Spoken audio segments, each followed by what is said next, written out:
Assalamu alaikum guys, I am here Owaisul Hassan. So now हम हाजिर हैं exercise 1.4 exercise 1.4 के क्वेश्चन नंबर 2 के पार्ट 4 के साथ. सो दैट इज मैं क्वेश्चन कॉपी कर लेता हूँ. -3 multiply by 5 square into 3. Simplify करना है जस्ट. सो देन हमने बताया था कि अंडरस्टूड होती है 1 पावर, लिखी नहीं भी होती. तो 1 multiply by 3 and 2 multiply by 3. So then it will be -3 raise to the power 3 and 2 3s are 6. So then it is 6. It is simplified. और हम इसको मज़ीद कोई एलसीएम ले नहीं सकते, रिजॉल्व नहीं कर सकते, तो हम इसको यहीं पर छोड़ देते हैं. यहाँ पर बड़े मज़े की बात आपको बतानी थी, दोबारा याद दिलानी थी. बेस नेगेटिव थी बट पावर ऑड थी, तो बेस नेगेटिव ही रही.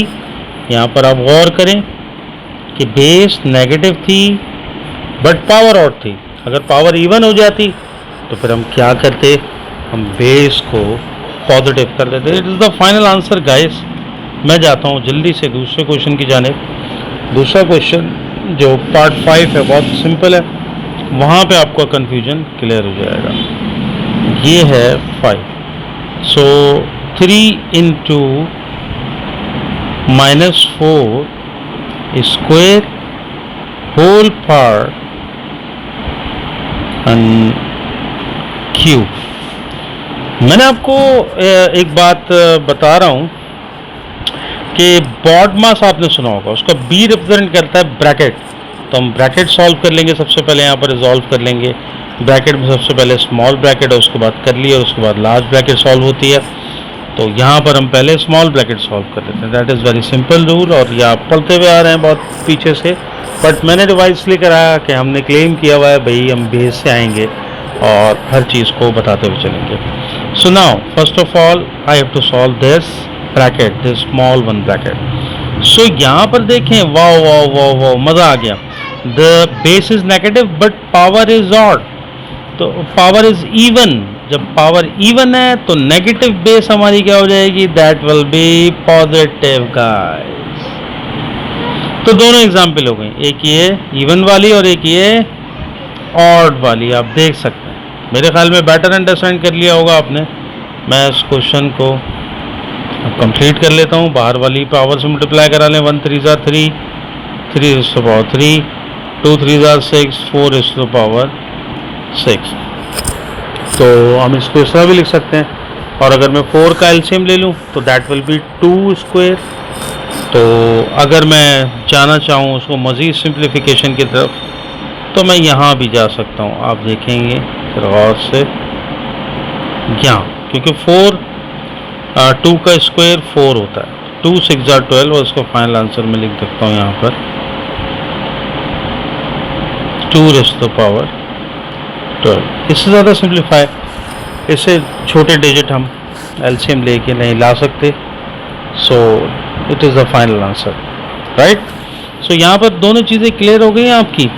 वो जो इवन पावर और ऑड पावर वाली बात थी.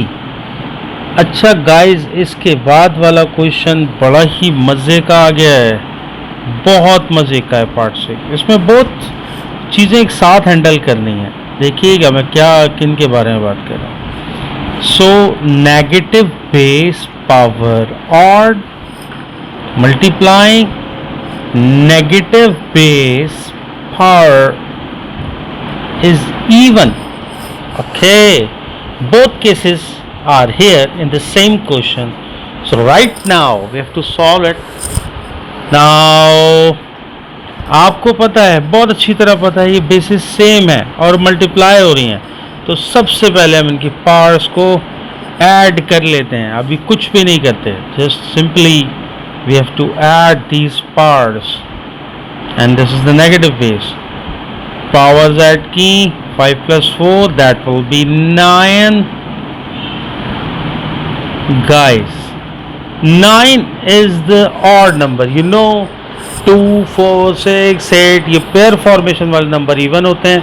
1 3 5 7 9 11 9 11 ओ 9/11 अच्छा नहीं होता, बड़ा बैड डे था, और ये बैड डेज होते भी रहना चाहिए उन लोगों के लिए। आगे चलते हैं।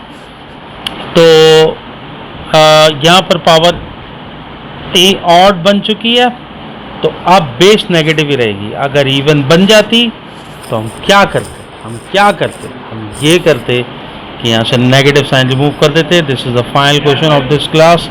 टेक केयर, अल्लाह हाफिज़ गाइस, खुश रहिए, सलामत रहिए, मैथ्स बहुत सारा पढ़ते रहिए। टेक केयर, अल्लाह हाफिज़।